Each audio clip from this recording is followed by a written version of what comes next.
Hello guys! Hello para to sa lahat ng mga Aquarius, welcome dito sa aking channel, Kapalaran 888. Welcome. Alamin natin kung anong messages guys, okay? This is general reading. Okay, unexpected money income. Wow, Aquarius! Congratulations! 2 plus 7 is 9. So, near to completion. Malapit na to.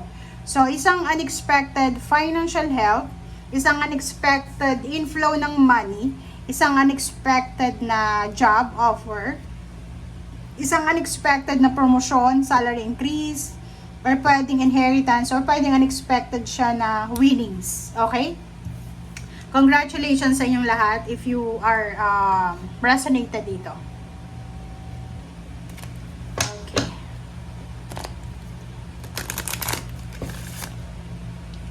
Aquarius.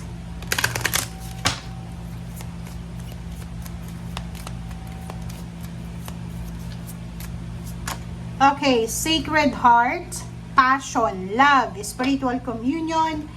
Meron ditong, kumbaga, relationship na magsisimula. It's either new relationship siya. Pwedeng kung wala kang relasyon sa ngayon, habang nanonood ka, possible na may uusbong, may magbo-blossom na relationship.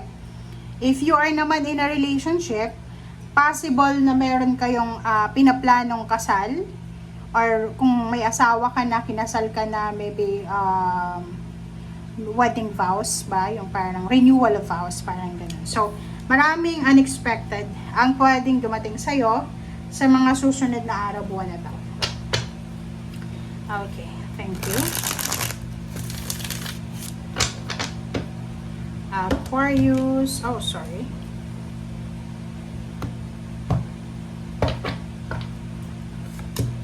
Okay, yun. So, the Lovers, same energy. Wow. Okay. So, kung makikita mo dito, merong Aquarius, it's either mag-boyfriend, girlfriend sila. Natatakot silang magpakasal, maybe. Maybe takot magpakasal. Magka-live-in partner sila pero wala pa silang anak. Natatakot silang magsimula ng kanilang pamilya. But, yung the world card dito, sinasabi ng baraha, na Aquarius, oras na. This is a perfect timing. This is the right moment. Naka-destiny na talaga na pwedeng mabuntis ka kung babae ka, kung lalaki ka, makakabuntis ka. And yung kinakatakutan mo na obligation, duties, responsibilities, sinasabi ng baraha sa'yo na kailangan mong tanggapin yan. Lalo na kung unexpected yung pregnancy or unexpected na nakabuntis ka or nabuntis ka. So yun, mayroong wedding, anniversaries, celebration talaga. Mayroon dito sa inyo Aquarius na talagang nakapagdesisyon na magpakasal.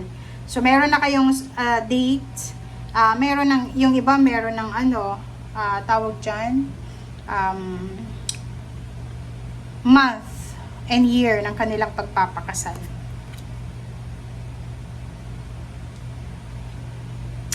Okay.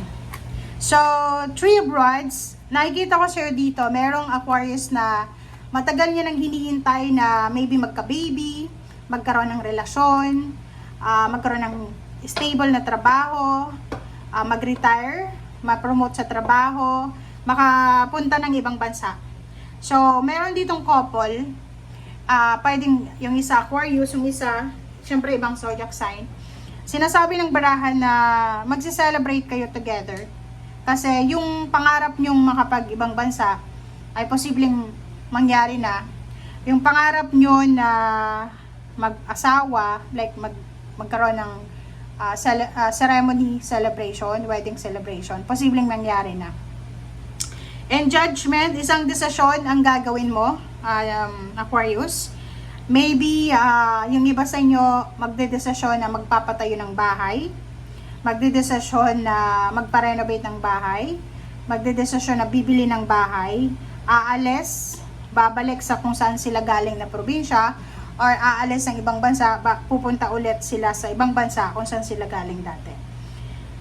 Five of Cups, sinasabi ng baraha sa'yo dito na maraming magbabago sa buhay mo.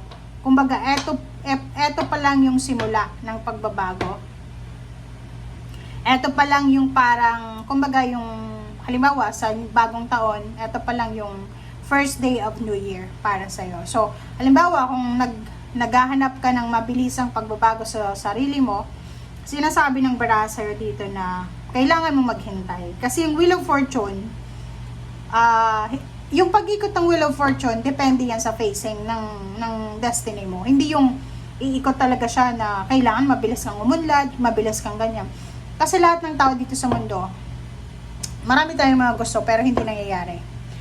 Tulad mo, marami kang gusto pero hindi nangyayari. So kung etong Wheel of Fortune, pumasok na sa buhay mo para baguhin yung buhay mo, sinasabi ng baraha, pag naka-encounter ka ng pagkakataon na parang feeling mo, kailangan mong i-give up ito or kailangan mong i-let go, sinasabi ng baraha sa'yo na wag mong i-let go. Kailangan mo dito ng sobra-sobrang patience.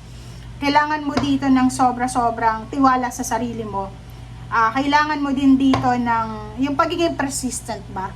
Okay? And sa ilalim mo is 9 of Swords and then High Priestess and 6 of Swords. O, diba? So, yung 3 cards na to sa ilalim, ikaw to na namumroblema ka kung ano yung, kumbaga, ginagawa mo sa ngayon, tama ba to or mali? High Priestess, makinig ka sa sinasabi ng intuition. Pag hindi tayo sigurado sa decision making natin, kailangan natin na gamitin ang ating intuition and instinct. Yung 9 of Swords dito, if you, for example, experiencing insomnia, depression, anxiety, pag nasa ganun kang klaseng sitwasyon, wag kang gagawa ng judgment. Wag kang gagawa ng decision kasi talagang pagsisisihan mo yan. So, hintayin mo. Hintayin mo kung kailan stable and secured yung mindset natin.